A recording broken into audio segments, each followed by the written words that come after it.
ನ್ಯಾಯಕ್ಕಾಗಿ ಹೋರಾಟ, ಏತಕ್ಕಾಗಿ ಹೋರಾಟ, ನ್ಯಾಯಕ್ಕಾಗಿ ಹೋರಾಟ, ಎಲ್ಲಿವರೆಗೆ ಹೋರಾಟ, ಎಲ್ಲವರೆಗೂ ಹೋರಾಟ, ಎಲ್ಲಿವರೆಗೆ ಹೋರಾಟ, ಎಲ್ಲವರೆಗೂ ಹೋರಾಟ.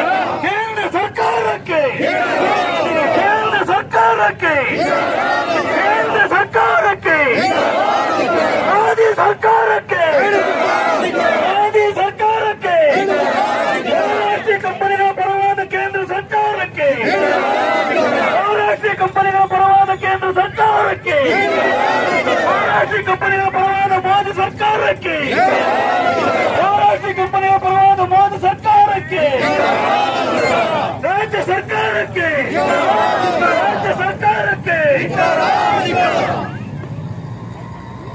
ಡೆಲ್ಲಿ ನಡೀತಿರುವ ಅನ್ನದಾತರ ಹೋರಾಟಕ್ಕೆ ನಮ್ಮ ಬೆಂಬಲ, ಡೆಲ್ಲಿ ನಡೀತಿರುವ ಅನ್ನದಾತರ ಹೋರಾಟಕ್ಕೆ ನಮ್ಮ ಬೆಂಬಲ, ಡೆಲ್ಲಿ ನಡೀತಿರುವ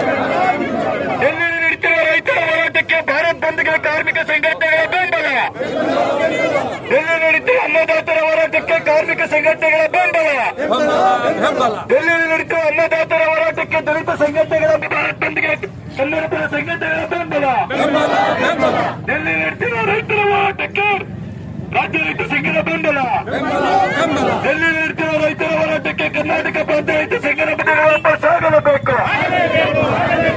ಬೇಕೇ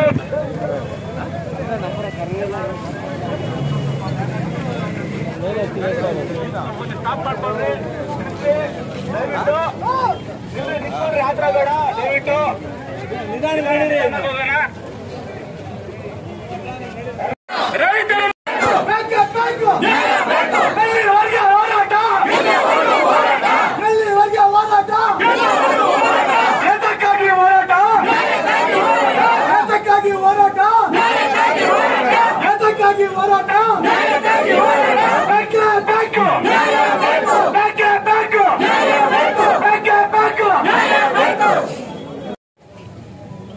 ಇಲ್ಲಿ ಹಿಂದೆ ಅಧಿಕಾರ ನಡೆಸಿದಂತ ಹಲವಾರು ಸರ್ಕಾರಗಳು ರೈತ ಪರವಾದ ರೈತ ವಿರೋಧವಾದ ಕಾನೂನುಗಳನ್ನ ತಿದ್ದುಪಡಿ ಮಾಡ್ಕೊಂಡು ಬರ್ತಾ ಇದ್ರು. ಆವಾಗಲೂ ಕೂಡ ಏನು ಕಾರ್ಮಿಕ ಸಂಘಟನೆ, ರೈತ ಸಂಘಟನೆ, ಕನ್ನಡ ಪರ ಸಂಘಟನೆಗಳ ಹೋರಾಟದ ಪರವಾಗಿ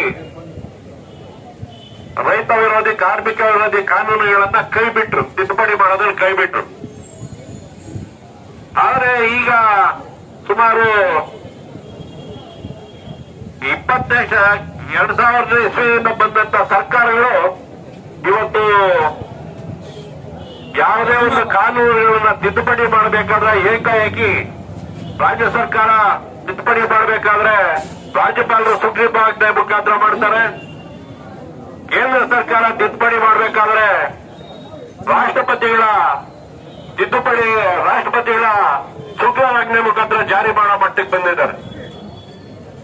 ಯಾವುದೇ ಕಾನೂನುಗಳನ್ನ ತಿದ್ದುಪಡಿಗಳು ಮಾಡಬೇಕಾದ್ರೆ ಅದಕ್ಕೆ ಸಂಬಂಧಪಟ್ಟ ತಜ್ಞರ ಸಮಿತಿ ಮುಂದಿಟ್ಟು ಅದರ ಆಗುವಗಳನ್ನು ಚರ್ಚೆ ಮಾಡಿ ರೈತರ, ಕಾರ್ಮಿಕರ. ಆದ್ರೆ ಇವತ್ತು ನಾವು ಮಾಡ್ಕೊಂಡಂತ ಅನಾಹುತ ಇವತ್ತು ನಮ್ಮನ್ನೇ ಕಾಡ್ತಾ ಇದೆ. ಕೇಂದ್ರದಲ್ಲಿ ಏನೆಲ್ಲ ಸಕಲ ಸವಲತ್ತುಗಳು ಬೇಕು ನಾವು ಕೊಡ್ತೀವಿ ಅಂತ ಹೇಳ್ಬಿಟ್ಟು ದೇಶನೆಲ್ಲ ಸುತ್ತಿದ್ರು. ಹಲವಾರು ದೇಶಗಳು ಎಂತ ಪ್ರಧಾನಿ ಬಂದಪ್ಪ ಈ ಭಾರತ ದೇಶಕ್ಕೆ, ಇದುವರೆಗೂ ಯಾರು ಕೂಡ ಇಂತ ಪ್ರಧಾನಿ ಬಂದಿರಲಿಲ್ಲ, ಅನ್ನೋ ಮಟ್ಟಕ್ಕ ಇಡೀ ಪ್ರಪಂಚದ ಎಲ್ಲಾ ದೇಶಗಳು ಕೂಡ ಹೋಗ್ಲಾಕ್ ಪ್ರಾರಂಭ ಮಾಡುದು. ಮುಖ್ಯಮಂತ್ರಿ ಸೀಟಲ್ಲಿರೋನು ಇವತ್ತು ಕೇರಳ ಇರ್ಬೋದು, ತಮಿಳುನಾಡು, ಆಂಧ್ರ, ತೆಲಂಗಾಣ ಅವ್ರು ಯಾರು ಜಾರಿ ಮಾಡಕ್ ಹೋಗಿಲ್ಲ. ಪಂಜಾಬ್, ರಾಜಸ್ಥಾನ ಯಾರು ಜಾರಿ ಮಾಡಕ್ ಹೋಗ್ಲಿಲ್ಲ. ಆದ್ರೆ ಯಾಕೆ ಜಾರಿ ಮಾಡಕ್ ಹೋಗಿಲ್ಲ ಅಂದ್ರೆ ಅದು ರೈತ ಕಾರ್ಮಿಕರ ವಿರೋಧಿ ತಿದ್ದುಪಡಿಗಳಾಗಿದ್ವು, ಅದರಿಂದ ಅವರು ಜಾರಿ ಮಾಡಕ್ ಹೋಗಿಲ್ಲ.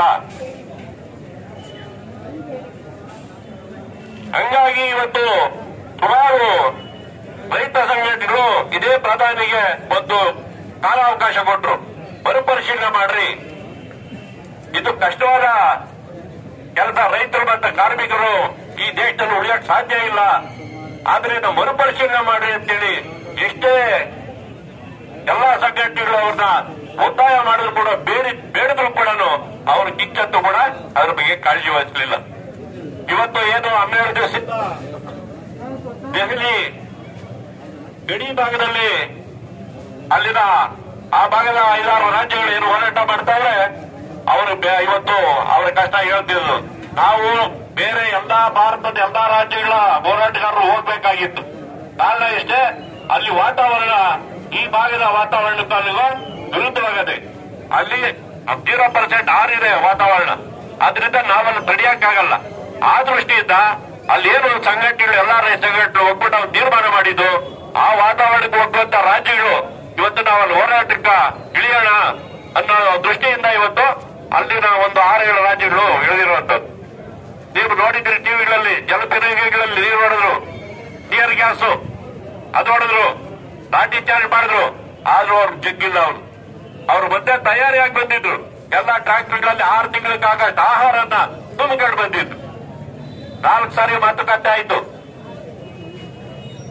ಅವ್ರು ಹೇಳಿದ್ರು ಇದುವರೆಗೂ ಮೋದಿ ಅವರು ಅವ್ರನ್ನ ಕರೀಲ್ಲ, ಅವ್ರ ಸಚಿವ ಸಂಪುಟದ ಸದಸ್ಯರನ್ನ ಕಾಟಾಚಾರ್ಯ ಅವರು ಮಾತುಕತೆ ಕರೆದಿದ್ರು.